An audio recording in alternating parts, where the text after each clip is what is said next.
The Galactic Council chamber was silent when the humans walked in. Hundreds of alien species watched them with cold, calculating eyes. The room was shaped like a giant starship hangar, with floating platforms and glowing symbols on the walls. In the center, the High Speaker of the Council floated in a gravity chair, his thin, translucent skin reflecting the light like glass. For weeks, rumors had spread through the galaxy. Humanity was building something they were not supposed to build. Something powerful, something dangerous. And today, the Council demanded answers. Ambassador Elena Reyes led the human delegation. Her steps were calm, but inside her heart raced. She could feel the weight of 1,000 alien stares pressing down on her. Every whisper, every movement echoed through the chamber like the ticking of a bomb. The High Speaker raised his long hand. "Humans," he said in a smooth, layered voice, "our laws are clear. No species is allowed to construct warships without the approval of the Council. And yet, our sensors have detected unusual activity in your orbit. We demand an explanation." Elena didn't flinch. She had practiced this moment again and again. "We are a peaceful people," she said. "We follow Council law." A ripple of disbelief moved through the alien audience. Several alien ambassadors exchanged looks. One of them, a tall reptilian with bronze scales, hissed loudly. "Lies. Your moonbase shows massive energy readings. You are building weapons. You think we are blind?" Inside Elena's mind, memories flashed. Secret meetings on Earth, midnight launches, engineers whispering in underground bunkers. Humanity had been warned. They had been told to stop. But the warning was not enough. Not after what they had discovered out beyond Pluto. 3 months earlier, a human deep space probe had intercepted a strange transmission from the void. The signal contained encrypted coordinates and a pattern that matched no known civilization. It wasn't the Council.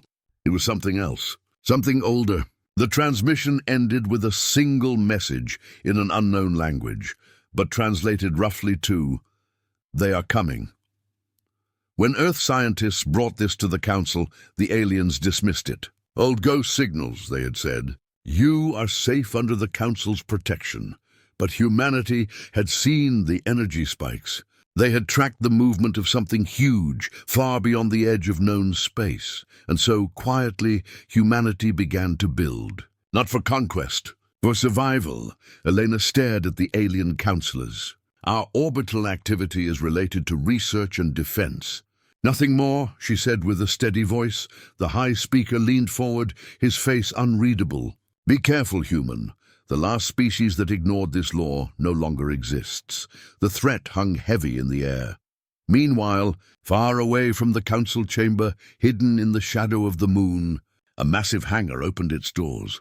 Inside, under layers of stealth shields and energy dampeners, floated the skeleton of a starship unlike anything humans had ever built before. Its frame stretched like a sleeping beast, forged with new alloys discovered only recently. Its engines were silent, but the air inside the hangar vibrated with quiet power. Commander Lewis stood on the observation platform, hands clasped behind his back. He looked at the half-finished warship with a mix of pride and fear. "They told us not to build warships," he muttered. "So we built one." Around him, engineers in pressure suits moved like ants, welding, installing shield generators, running cables through narrow corridors. Every part of the ship was designed in secret, piece by piece, hidden in civilian projects, then quietly assembled here. A young technician approached. "Sir, Council patrol drone detected nearby. We've activated stealth protocols." Lewis nodded. "Good, no mistakes. If they find this ship before it's finished, Earth won't stand a chance." The technician hesitated. "Do you think they'll attack us?" Lewis turned his eyes back to the enormous hull. "If they find out, they won't give us a warning twice." Back in the Council chamber, the questioning continued. Elena stood firm, giving nothing away. But deep down, she knew the Council wasn't convinced. She saw suspicion in their alien eyes. They didn't trust humanity. They never had. The High Speaker finally spoke. "You may return to your world, human. But understand this, if you continue on this path, the consequences will be..." The human delegation bowed and left in silence. Outside, aboard their diplomatic shuttle, Elena finally allowed herself to breathe. One of her aides leaned close. "They know," he whispered. "Yes," Elena replied, "but we're out of time." As the shuttle approached Earth, the stars stretched endlessly before them. Somewhere beyond that darkness, something was moving toward the galaxy. Humanity had no choice anymore. Deep in the lunar hangar, alarms flashed briefly as the stealth field adjusted. The warship's frame glowed softly as the first power conduits came online. For a moment, it looked almost alive. Commander Lewis watched from the platform. The hangar lights dimmed. The shape of the warship stood in the shadows like a giant waiting to wake. "They warned us," he whispered. "But they don't understand. This isn't about rebellion. This is about survival. Far beyond the solar system, in the silent dark between stars, an unknown signal pulsed again. The lunar night was silent, except for the faint hum of machines deep beneath the moon's surface. Hidden far away from public eyes, the secret shipyard had grown into a living city. Dozens of tunnels connected hangars, labs, and command rooms. The heart of it all was the warship, its frame no longer bare, now armored with sleek metal plates that reflected the faint light like a predator's skin. Commander Lewis walked through the main corridor, his boots echoing softly. Around him, technicians and soldiers worked in perfect coordination. They knew the risks. If the Galactic Council ever discovered this place before the ship was ready, Earth could be erased overnight. But the fear of the unknown signal, the one humanity intercepted months ago, was stronger than their fear of the Council. In the control center, holographic displays floated above consoles, showing engine progress, shield status, and stealth field fluctuations. "Report," Lewis said firmly. An engineer turned to him. "Hull armor is 80% complete. Engine coils are charging slowly to avoid energy spikes. Stealth field is holding, but we detected a Council scout probe at the edge of lunar orbit yesterday," Lewis frowned. "Did it detect us?" "No, sir. It scanned briefly and moved on. But it was close." The commander nodded slowly. The Council was watching. They always watched. But they didn't know just how far humanity had gone already. In the farthest bay, a new prototype weapon was being tested quietly. Its energy readings were carefully masked beneath layers of fake mining data. One misstep, one glitch, and the Council's sensors would pick it up instantly. Meanwhile, on Earth, Elena Reyes stood in a dark conference room, looking at a large screen showing star maps. The unknown signal they intercepted was getting stronger. "We've triangulated the source," a scientist explained. "It's moving toward the edge of known space, near the Perseus Drift. Estimated arrival, 1 standard year." Elena's stomach tightened. The Council still insisted it was nothing. But the readings didn't lie. Something massive was moving through the void. If it wasn't hostile, why was it traveling silently, without any diplomatic contact? Why was its signal encrypted in a way no known species could decode? The door opened and General Harrow entered. He was tall, with iron-gray hair and a face marked by decades of military service. "The Council is increasing patrols around the moon," he said. "We can't hide forever." Elena crossed her arms. "Then we finish before they realize what's happening." Back on the moon, night turned to day in the artificial lights of the shipyard. The warship now had a name painted on its hull in bold white letters: Independence. Workers cheered quietly when the name was revealed. For them, it was more than a weapon. It was a promise that humanity would no longer rely on distant alien rulers to decide its fate. But not everyone agreed. In one of the corridors, a man in a dark suit moved quietly. His name was Relin, a human official secretly working with the Council. He slipped a small device into a maintenance port. The device flashed once, sending a tight beam signal through space, invisible to most senses. It carried a simple message: "They're almost done." Light years away, in a Council fleet outpost, that message arrived. A Vathari captain, a towering creature with silver skin and 6 black eyes, studied the data. "So," he hissed softly, "the humans truly dare." He turned to his aide. "Prepare observation ships. We will catch them in the act. In the shipyard, construction accelerated. Engines were now installed, shield generators were humming, and the bridge was being fitted with command consoles. Commander Lewis stood inside the bridge for the first time. The large forward viewport showed the curve of the moon and the black of space beyond. "One day," he said quietly to himself, "this ship will leave this dock, and nothing will be the same." The first power test was scheduled for the next day. It would be brief, only 10 seconds, but even that could be dangerous. Powering up the core might leave a temporary energy ripple that the Council's scanners could catch if they were close. Lewis ordered maximum stealth field strength and communication silence during the test. That night, under the stars, Elena watched the moon rise from the Earth's surface. She remembered the High Speaker's words. The last species that ignored this law no longer exists. She wondered if they had been crushed by the Council, or by something else entirely. Her communicator buzzed. It was Lewis. "We're powering up tomorrow." "No turning back now," he said. "Understood," she replied. Her voice was steady, but her heart wasn't. There was no safe path anymore. Humanity had chosen Defiance. At the edge of lunar orbit, a small Council scout ship drifted silently. Its crew of insectoid beings monitored their instruments carefully. Suddenly, one of them leaned forward. "A fluctuation," it clicked. "Brief, weak, but there." The captain turned its faceted eyes toward the moon. "Mark the coordinates.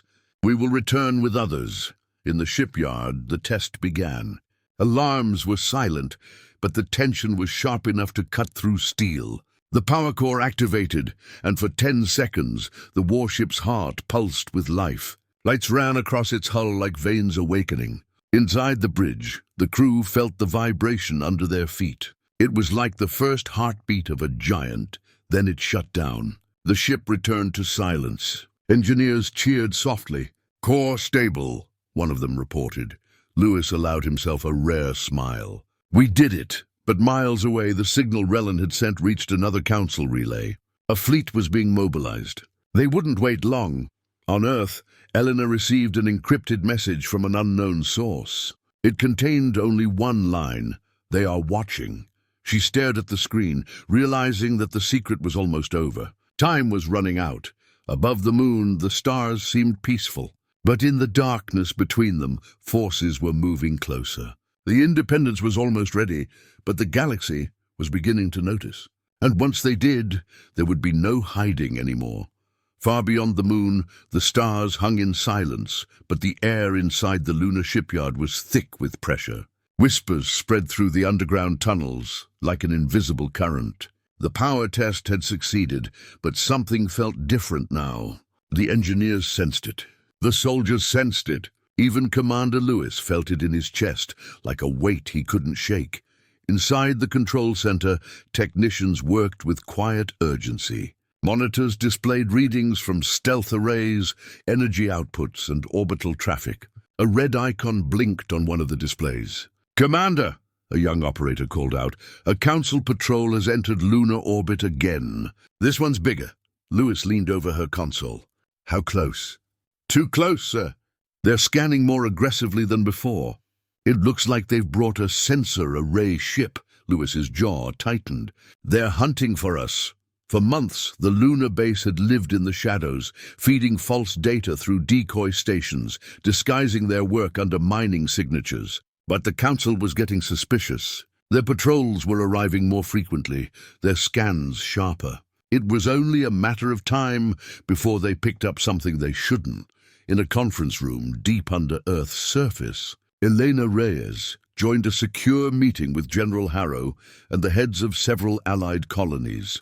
Holograms of their faces floated above the table. "The Council is tightening the noose," Harrow said. "We can't keep pretending. Sooner or later they'll find the shipyard." A colonist leader spoke up, her voice crackling through the link. "If they find out before the ship is ready, they'll bring a fleet. Earth can't fight them yet." Elena stood with her hands on the table. "Then we buy time. Every day counts. The ship needs a full weapons system before it can defend itself. Without that, it's just a target." There was silence for a moment. Everyone knew the risk. They were breaking the highest law of the galaxy. If discovered, Humanity could be wiped out before their first warship ever launched. Back on the moon, under the metallic curve of the Independence's hull, workers swarmed. They installed the rail cannons, mounted shield projectors, and calibrated targeting arrays. The ship was coming alive piece by piece. Every panel clicked into place with precision. The corridors were being pressurized for the first time, and artificial gravity tests had begun. In the bridge, Lewis walked slowly, running his fingers along the command console. 2 weeks, he whispered to himself. That's all we need, but unknown to most, Relin, the traitor, was becoming desperate. The Council had asked for proof, not words. They wanted visual confirmation. That night, under the pale glow of emergency lights, he sneaked toward the maintenance level. He carried a small orb, no larger than his fist. Once activated, it would float up and record high-resolution images of the ship. One transmission, and the Council would have undeniable evidence. He reached the access hatch, entered the code, and stepped inside the hollow space between bulkheads. The unfinished metal echoed around him. He pressed a button, and the orb activated with a faint hum. "Stop right there." The voice behind him was cold. A security officer aimed his rifle steadily. "Step away from the drone." Relin froze. He tried to explain, but his eyes betrayed his fear. The officer called for backup, and within minutes, Relin was dragged to an interrogation chamber. Lewis stood behind the glass, watching as intelligence officers questioned him. The betrayal cut deep. He had trusted Relin to manage diplomatic updates. Now the Council's suspicions made sense. When the interrogation ended, Lewis entered the room. "Why?" he asked simply. Relin looked up, his face pale. "You don't understand," he whispered. "You're going to get us all killed. The Council doesn't forgive. They erase." "They warned us," Lewis said quietly, "but they're not the only threat coming. You saw the signal too. You know what's out there." Relin shook his head. "Better to live under the Council than die against both." Lewis stared at him for a long moment. "That's where you and I differ." He walked out, giving the order to lock Relin away. The next day, the Council fleet's patrol made a closer pass. Hidden deep in space, the censorship extended its arrays, sending invisible waves over the moon. Inside the shipyard, alarms went off. "Stealth field destabilizing," an engineer shouted. "Their sensors are pushing harder than expected." "Hold it together," Lewis barked. "Reroute power from auxiliary lines. We can't let them catch even a flicker." The crew worked frantically. Energy readings spiked, then steadied. For a tense minute, everyone held their breath as the Council's scans swept over them. Then, nothing. The patrol moved on. In the control center, the room exhaled as one. "They didn't find us," someone said softly. Lewis didn't relax. "They will be back." Meanwhile, Elena prepared to face the Council again. Another emergency session had been called. She would have to stand before them, keep their suspicions at bay, and somehow buy more time. Her shuttle lifted off from Earth, heading toward the massive alien station where the Council waited. She rehearsed every word in her head as she entered the chamber, hundreds of alien eyes fixed on her again. The High Speaker's voice echoed. "Humanity's orbital activity grows. Your excuses grow thin. Are you hiding something from us?" Elena met his gaze without blinking. "No," she said calmly. "We are preparing for what's coming." A wave of confused murmurs filled the hall. The High Speaker narrowed his eyes. "Coming?" She didn't elaborate. Sometimes the truth sounded more dangerous when left incomplete. Back at the lunar shipyard, night fell again. Under the stars, the Independence gleamed faintly in its hangar, a silent giant waiting to rise. Deep in the dark beyond known space, the mysterious signal pulsed once more, louder now, clearer, closer. The Council might have been their first obstacle. But something far worse was on its way. The lunar base never truly slept anymore. Even in the deep hours of the artificial night, construction lights burned bright, outlining the vast shadow of the Independence like a sleeping titan under scaffolding. The sound of welding torches, clanging tools, and distant machinery echoed through the hollow tunnels, mixing with the faint hum of shield generators. Every worker knew the clock was ticking. In the main hangar, Commander Lewis stood on an elevated catwalk, staring down at the warship's completed hull. Armor plating was finished, rail cannons were mounted, and the propulsion arrays were finally calibrated. The Independence wasn't just a secret anymore, it was almost ready to fly. He watched as 2 cargo mechs lowered the final set of missile launchers into place. For a moment, pride stirred in his chest. Humanity had done the impossible right under the Council's nose, but the victory felt fragile. "Commander," a voice came from behind. Lieutenant Hana approached, holding a data tablet. Her usually calm face was tight with worry. Long-range sensors picked up something unusual about 2 hours ago. A Council reconnaissance wing jumped to the far side of the moon. Their formation suggests more than just patrol. Lewis turned sharply. "How many ships?" 4. 2 sensor craft, 1 light cruiser, and 1 diplomatic vessel. "It's not a strike force, but it's more than we've ever seen this close." He exhaled slowly. "They know. Maybe not everything, but enough to smell the smoke." Meanwhile, in the Council's orbital station, Elena Reyes stood before the high speaker again. This time, the chamber was even more crowded. The atmosphere had shifted. Polite suspicion had hardened into sharp distrust. The high speaker's glass-like skin shimmered in the dim light. "Human," he said slowly, "our probes have detected increased energy activity on your moon. Explain yourself." Elena kept her face still. "You are mistaken. Our mining operations have expanded. Energy fluctuations are natural." A tall insectoid ambassador slammed one claw against the railing. "Lies! You think we don't recognize shield harmonics? We have fought wars before your species learned to walk upright. Tell us the truth." The room buzzed with alien voices, some shouting, some whispering. Elena raised her voice just enough to cut through the noise. "If you know so much, then tell me, why are your fleets not at the edge of the Perseus Drift?" The question stunned the chamber into silence. She had never spoken so boldly here before. Elena stepped forward. "You ignore the signal. You pretend it doesn't exist. But something is coming. You've seen the readings. You just don't want to admit it." The high speaker narrowed his strange eyes. "There is no threat. What you speak of is ancient noise. Then why are your patrols getting closer to our moon?" She shot back. "If you're so certain, why are you here instead of out there?"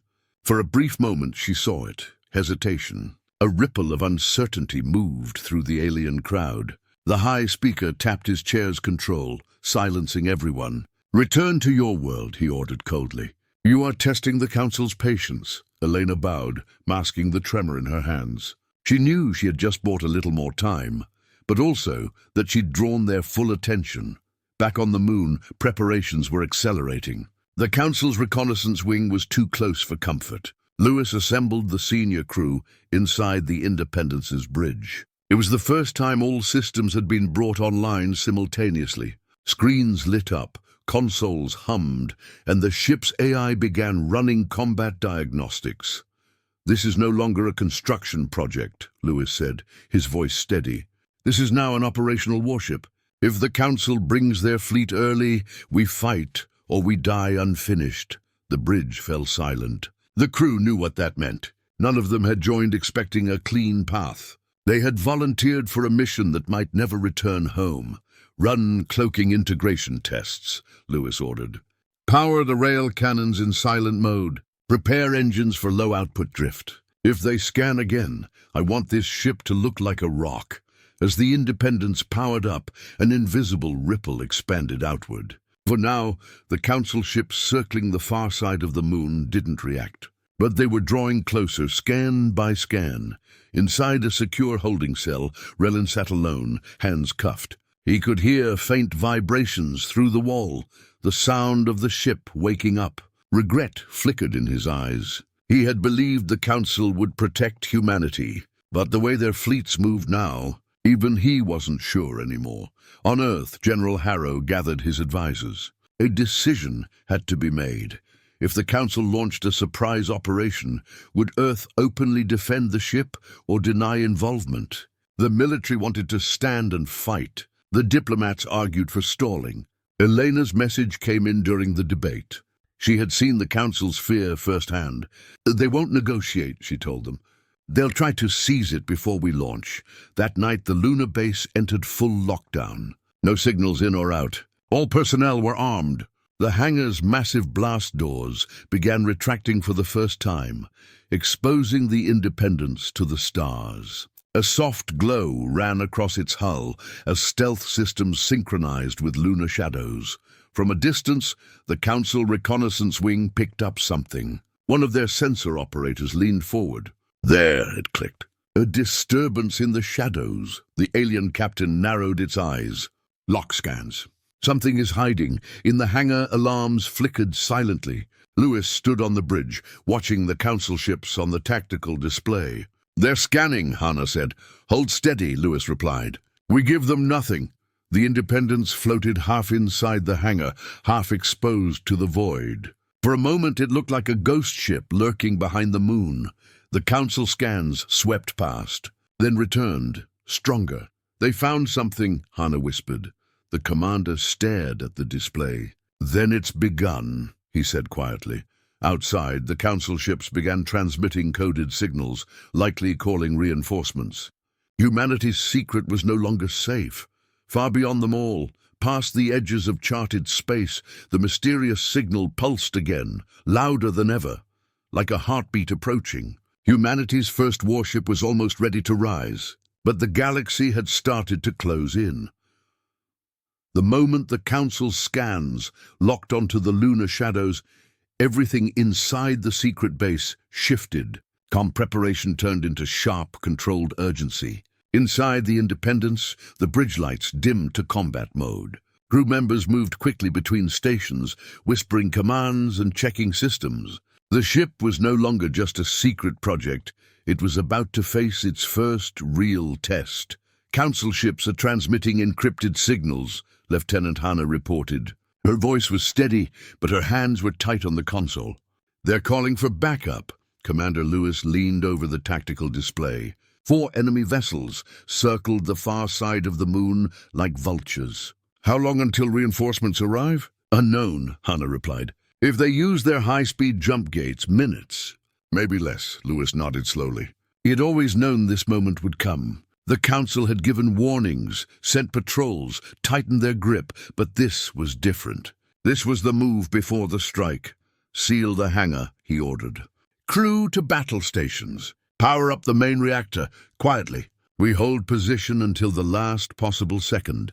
Deep inside the ship, the power core came alive. Blue light pulsed through the conduits like veins filling with blood. Engineers strapped themselves in, their faces reflecting the glow. The Independence's AI initiated tactical subroutines, scanning the lunar terrain for cover. Meanwhile, in the Council's fleet, Captain Vathari watched the readings with cold precision. There, he hissed, something solid, metallic. Not a station, a vessel. His aides clicked nervously. Shall we move in? Not yet, Vathari replied. The Council must see this with their own eyes. Send the footage. Begin positioning for containment. On Earth, Elena Reyes received an emergency transmission from Lunar Command. She stood in a secure room surrounded by military officers and political leaders. The message was clear. Council ships have found us. General Harrow slammed his hand on the table. It's too soon. The weapons arrays aren't fully tested. They'll try to seize it, Elena said quietly.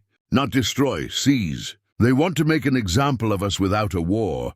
The room fell silent. Everyone knew what that meant. If the Council boarded the ship and captured it before launch, humanity wouldn't get a second chance. Back on the moon, the Council cruiser moved closer, its sensor beams cutting across the darkness like searchlights. The stealth fields of the Independence strained to hold. Inside the bridge, warning lights flickered as energy levels reached their limit. They're locking on, Hannah said. Lewis made his choice. Prep for emergency launch. The crew stared at him. The ship wasn't scheduled to launch for another 2 weeks. Weapon calibration was incomplete. The engines had only undergone partial tests. But there was no more time. Commander, if we launch now, I know, he cut in. But if we stay, they'll take us apart piece by piece. Around the base, alarms echoed. Workers scrambled out of the hangar as blast doors opened fully, revealing the massive warship to the stars. Dust and metal fragments swirled as the engines powered up. The ground trembled. Inside the Council cruiser, Captain Vatari's eyes widened. "They're activating engines. Intercept immediately." 2 Council sensor ships broke formation and moved toward the moon, their lights blazing. Their intent was clear: disable the vessel before it could escape orbit. "Helm," Lewis commanded, "take us up. Engines at 40%. Keep shields offline until the last second. Make us look like a ghost until we move." The Independence rose slowly from the lunar hangar, like a massive predator emerging from its cave. Dust cascaded off its hull. From a distance it was silent, but inside, the deck vibrated like a living thing. "Council ships accelerating," Hana called. "Weapons charging." "Bring rail cannons online," Lewis replied. "Target their engines. We're not here to kill, just to break their net." On the tactical display, 2 enemy ships moved in from opposite sides, forming a pincer. The Independence's targeting arrays locked on. "Fire!" Twin flashes erupted from the rail cannons, invisible to the naked eye until they struck. One Council ship jolted violently, spinning off course with a gash through its side. The second ship veered, shields flaring as it took a direct hit to its engine array. The silence of space made the violence seem almost graceful. Inside the Independence, the crew held their breath. It was the first real shot humanity had ever fired against the Council. There was no going back now, Council cruiser moving to engage. Hana shouted, "They're powering heavy weapons!" "Shields up," Lewis ordered. The ship shuddered as blue energy fields wrapped around the hull like a second skin. Beams of alien energy sliced toward them, splashing harmlessly against the shields. Return fire. "All forward batteries!" The Independence roared to life. Missiles streaked into space, leaving trails of light. The cruiser answered with a barrage of energy beams. Explosions lit up the space above the moon, silent but blinding. Meanwhile, Elena watched the battle feed in a command center on Earth. The room was silent as everyone saw it, the first human warship fighting in open space. Some stared in awe, others in fear. "They actually did it," one of the officers whispered. The Council cruiser's shields held, but its formation broke. Its sensor ships were disabled. The diplomatic vessel retreated, broadcasting frantic signals. Lewis seized the moment. "Full engine burn. Break orbit. Plot course away from Earth, somewhere they can't predict." "Coordinates set," Hana replied. "Engaging jump engines." The Independence surged forward, engines flaring bright against the lunar horizon. In seconds it cleared the moon, leaving trails of blue light behind. The Council ships tried to pursue, but their formation was shattered. "They're calling in reinforcements," Hana warned. "Then we stay ahead of them," Lewis said. This ship was built to survive. As the Independence disappeared into the dark, the Council cruiser transmitted an urgent message to the Galactic Core. "The humans have launched a warship," and far beyond the edge of known space, the mysterious signal pulsed once again. This time, the pattern changed. It sounded almost like a response. The Council's alarm spread through the galaxy faster than any fleet could travel. The moment the message left their cruiser, "The humans have launched a warship," political channels, military networks, and diplomatic alliances all burst into urgent activity. Every alien government that had once laughed off humanity's defiance suddenly took notice. Humanity had broken the oldest law of the stars, and worse, they had done it successfully. Far from the Council's core, the Independence cut silently through space. The jump engines stabilized after their first emergency use. Inside, the crew worked tirelessly. Systems that were meant to be tested over weeks were now being checked mid-flight. Panels hummed, wires sparked, and alarms occasionally flickered. The ship was holding together, but it wasn't perfect. In the bridge, Commander Lewis studied the star map. "We're heading toward the asteroid belt, on the edge of Sector 9, Hana reported. "There's enough debris to hide from long-range scans for a while," Lewis nodded. "Good, we need breathing room." But even as the ship vanished into the black, the Council's fleets were mobilizing. Dozens of ships left their stations across the galaxy, converging on Earth's coordinates. The Council didn't want a war. They wanted control. A single decisive strike to remind every species who ruled the stars. On Earth, panic spread quietly. The population didn't know all the details, but whispers of warship, council fleets, and intercepted alien signals traveled faster than officials could contain them. In the underground command center, General Harrow faced Elena across a glowing map. "They're sending 3 fleets," Harrow said flatly. "Not a patrol, not a threat. Fleets." Elena stared at the map. "They think if they strike fast, they can end this before it begins." "And if they succeed," Harrow added, "they'll dismantle every shipyard we have, burn the Independence, and probably put Earth under permanent council supervision." Elena clenched her fists. "We're not handing over our future." Far away, inside the Independence, an unexpected message came through.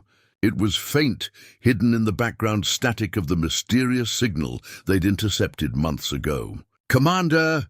a technician called out. "You need to see this." Lewis and Hannah leaned over the console. The signal, once just a series of pulsing patterns, had changed. It now contained structured data, coordinates, timings, and something that resembled tactical movement. "Are those fleet patterns?"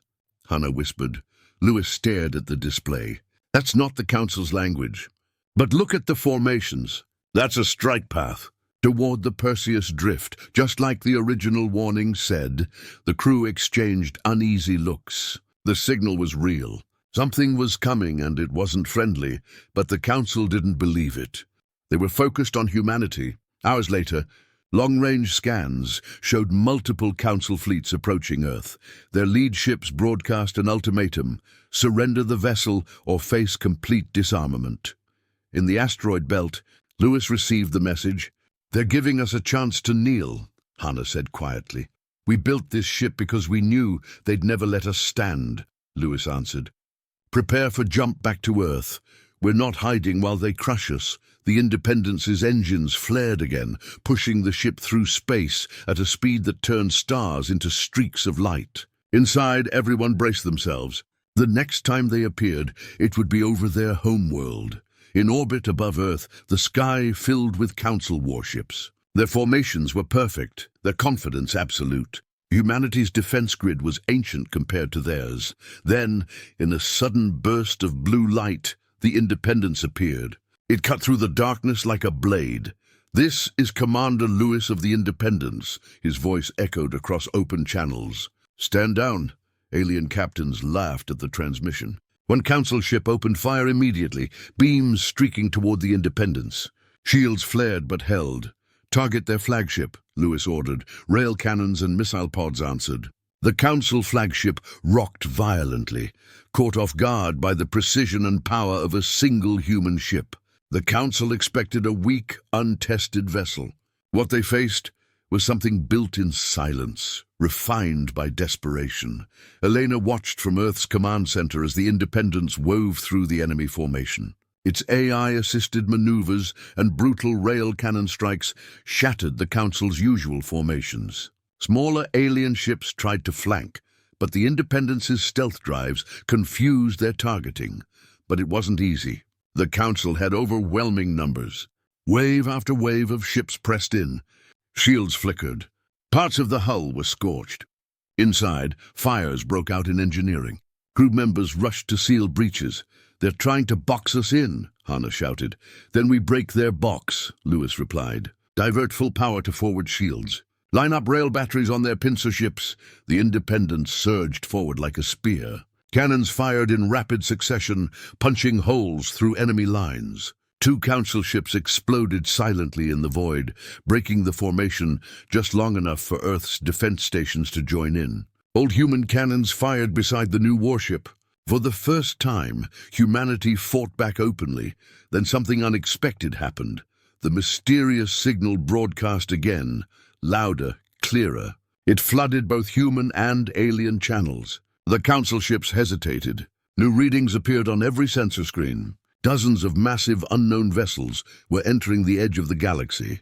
At the exact coordinates the signal had given. "They're here," Hannah whispered. On the council bridge, alien captains stared at their monitors in horror. For months they had dismissed the human warnings. Now they saw the incoming threat themselves. In the middle of this chaos, the Independence held its position between Earth and the Council fleets. Lewis sent a final transmission to the alien commanders. You wanted to control us. Instead, you forced us to prepare. If we hadn't built this ship, none of us would survive what's coming. Silence fell across the channels. Council fleets hesitated, no longer aiming at the Independence, but at the dark edge of space where the unknown ships approached. For the first time in galactic history, humans and the Council faced the same direction, not each other, but the oncoming storm. The Independence hovered like a lone sentinel above Earth, its hull scarred but unbroken. In the distance, alien ships emerged from the dark, their signals cold and unfamiliar. The real war hadn't started yet, but when it did, humanity would no longer be the weakest voice in the room.